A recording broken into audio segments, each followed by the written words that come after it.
السلام علیکم ناظرین، وائس آف ڈی ایم کے ساتھ دلمراد عمرانی ایک مرتبہ پھر آپ کی خدمت میں حاضر ہوں۔ الحمدللہ آج میرے ساتھ موجود ہیں ہمارے سینئر ترین صحافی اور استامن کے صحافی برادری کے استاد سید احمد نعمانی صاحب، جن سے آج نشست کریں گے۔ ہمارے ساتھ رہیے، آئیے سر سے بات چیت کرتے ہیں۔ سر السلام علیکم۔ وعلیکم السلام ورحمۃ اللہ وبرکاتہ۔ سر بہت شکریہ وقت دینے کا۔ صحافتی سفر کے ابتدا کے بارے میں ہمارے ناظرین کو تھوڑا بتائیں کہ آپ نے ابتدا کب کیا تھا، کیسے کیا تھا؟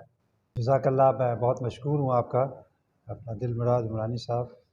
آپ نوجوان صحافی ہیں اور مجھے مدعو کیا۔ میں اپنی زندگی کا سفر آپ کو بتاتا ہوں۔ 1935 میری پیدائش ہے، اپریل کا مہینہ ہے۔ تعلیم پائی میں نے پہلی، دوسری، تیسری یوب میں، اس وقت وہ فورس اینڈ مین کہلاتا تھا، اور پھر نومبر میں میرے والد صاحب کا یہاں ٹرانسفر ہو گیا۔ ان کا نام قاضی نذیر محمد تھا، وہ یہاں ٹرانسفر ہو کے آ گئے، ریونیو ڈپارٹمنٹ میں تھے۔ پھر میں نے نومبر 1946 میں استا احمد کے ہائی اسکول میں داخل، اس کا مڈل اسکول ہوتا تھا، داخلہ لیا، اور میں نے میرا میٹرک 1954 میں کیا، اور 1956 سے میں نے صحافت شروع کی۔ اور صحافت کا لکھنے لکھانے کا شوق مجھے اپنا یہ دوسری تیسری سے تھا۔ میں خط لکھتا تھا، مضمون لکھتا تھا، چھوٹی چھوٹی کہانیاں لکھتا تھا۔ 1956 میں میری صحافت کا آغاز ہوا، اگست کا مہینہ تھا، اور انہیں منت ہوں اپنا جناب ایم یو کمرانی مرحوم کا، جو خود بھی 1956 میں صحافت میں آئے، اور انہوں نے مجھے مدعو کیا، میرے ساتھ ان کی دوستی ہوئی، اور مرتے دم تک ہماری دوستی قائم رہی۔ تو صحافت کا سفر ایسے شروع ہوا۔ میں نے سب سے پہلے ہفت روزہ اخبار صداقت ہوتا تھا اپنا جیک آباد سے، اس وقت ہم ضلع جیک آباد میں تھے، بعد میں جیک آباد میں آ گئے تھے، تو اس سے شروع کیا۔ پھر اس کے بعد مغرب پاکستان ایک اخبار نکلتا تھا جو لاہور سے نکلتا تھا، بہاولپور اور سکر سے نکلتا تھا، میں اس کا ڈسٹرکٹ نمائندہ تھا۔ اس کے بعد جو ہے پھر میں حریت اخبار، جو ڈان اخبار کا جو ہے یہ ہیرلڈ پبلیکیشن ہے، ان کا اخبار ہوتا تھا اردو، اس پہ میں نے بہت کام کیا۔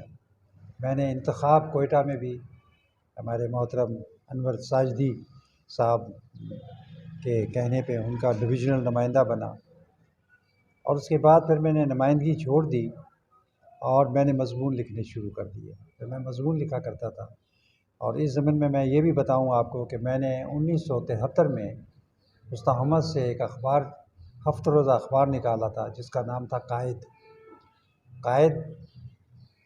بہت ہی میری ٹیم تھی، میں ان کا شکر ادا کرتا ہوں، ان کے لیے دعا کرتا ہوں۔ دونوں فوت ہو گئے، ایک ارشاد احمد بیگ چغتائی ہوتے تھے، میرے بہنوئی بھی تھے، اور دوسرے ایم یو کمرانی مرحوم۔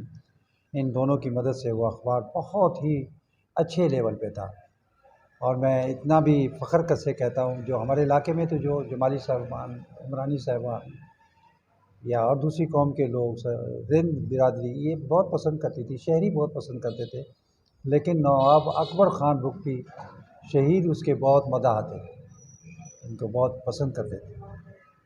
یہ میرا بڑا اعزاز تھا۔ اس کے بعد وہ اخبار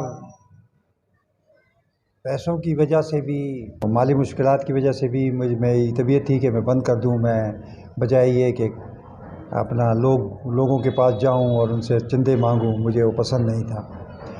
لیکن قدرت نے ایک ایسا موقع فراہم کر دیا کہ گورنمنٹ نے بند کر دیا۔ اس کی وجہ یہ ہوئی کہ 1973 میں اگست کا مہینہ تھا غالباً، یا جولائی کا آخر تھا یا اگست کا شروع تھا، اس میں ذوالفقار علی بھٹو وزیر اعظم کی حیثیت سے استا احمد تشریف لائے، اور انہوں نے فیصل پارک میں تقریر کی۔ تو ایک اس وقت کے ایک بزرگ شخص تھے، دیہاتی شخص تھا، میں اس کا نام نہیں جانتا، معلوم نہیں، اس نے بھٹو صاحب کی تقریر میں مداخلت کرتے ہوئے کہا کہ یہ مہنگائی ہو گئی ہے۔ انہوں نے کہا میں نے تنخواہیں بڑھا دی۔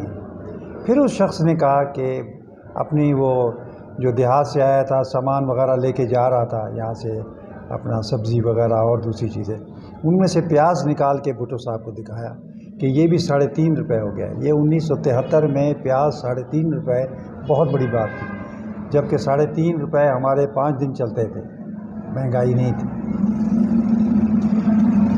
بھٹو صاحب ایک دم غصے میں آ گئے اور انہوں نے کہا کہ تم سفید ریش ہو ورنہ میں تمہیں لاتیں مار کر اور اس جلسہ گاہ سے باہر نکال دیتا. یہ خبر میں نے لگا دی.